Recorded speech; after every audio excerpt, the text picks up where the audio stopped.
بسم الله الرحمن الرحيم لم يكن الذين كفروا من أهل الكتاب والمشركين منفكين حتى تأتيهم البينة رسول من الله يتلو صحفا مطهرة فيها كتب قيمة وما تفرق الذين أوتوا الكتاب إلا من بعد ما جاءتهم البينة وما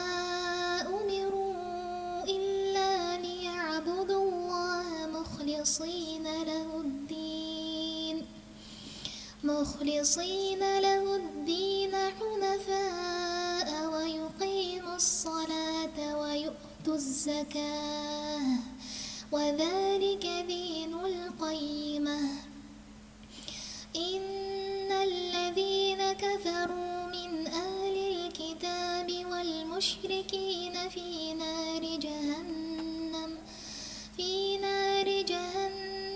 خالدين فيها أولئك هم شر البرية إن الذين آمنوا وعملوا الصالحات أولئك هم خير البرية جزاؤهم عند ربهم جنات عدن